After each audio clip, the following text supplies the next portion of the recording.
Jerusalem hummed with life. The air was thick with the scent of incense and the bleating of sheep near the temple gates.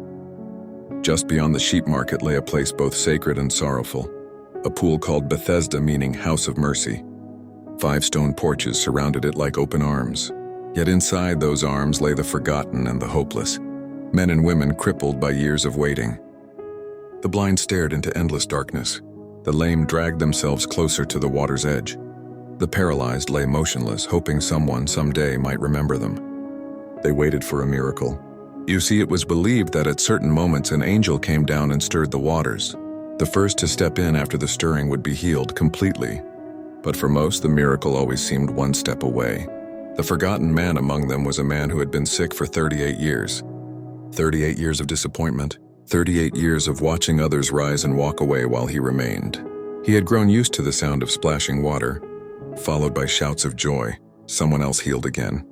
Every time the angel stirred the pool, his heart stirred with hope. But his body would not move fast enough. He had no friends left to carry him, no family to lift him into the water, just loneliness, frustration, and fading faith. Then, one ordinary day, everything changed. A man walked into the porches that morning. He wasn't like the others who came to observe or to preach about the law. There was a quiet authority in his steps. His eyes, filled with compassion, seemed to see straight into the man's pain. This was Jesus. He looked at the man who had lain there for decades and asked a question that pierced through the years of hopelessness. "Will you be made whole?" The man blinked, unsure if he heard correctly. His voice trembled. "Sir, I have no man to put me into the pool when the water is troubled. And while I'm coming, another steps down before me." He thought healing was in the water, but the living water was standing right before him. Jesus didn't argue. He didn't discuss theology. He simply spoke the creative word that had power over sickness and time. "Rise, take up your bed, and walk." The moment, everything changed, and just like that, something shifted. Strength surged through legs that hadn't moved in 38 years. Nerves awakened, muscles aligned, bones straightened. The man gasped, tears streaming down his face as he stood upright. For the first time in decades, he carried the bed that once carried him. The crowd watched in stunned silence. Some rejoiced. Others frowned. It was the Sabbath, and the religious leaders saw rules instead of redemption. They demanded, "Who told you to carry your bed on the Sabbath?" But the man didn't even know his name yet. All he knew was that he had met a man who changed everything. Later that day, Jesus found him again in the temple. This time the healer spoke with purpose. "Behold, you are made whole.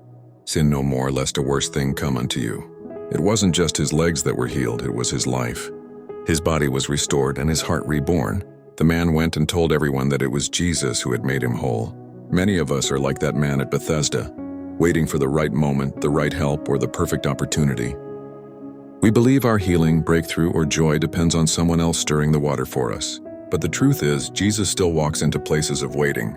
He still shows up where hope seems impossible. He still asks, "Will you be made whole?" You may not have anyone to lift you, but you have the one who can raise you. When Jesus speaks, years of pain bow to his word. When he commands, every impossibility becomes possible. Don't wait for the water to move. Wait for his word to move you. Mercy doesn't always come through a miracle you chase. Sometimes it walks quietly toward you when you've stopped trying. Today, Jesus still stands by the pool, looking for hearts willing to rise, take up their beds, and walk again. Comment, "Lord, I choose to rise." If you believe he can still make the impossible possible. Share this with someone who's been waiting too long. Let them know mercy still moves,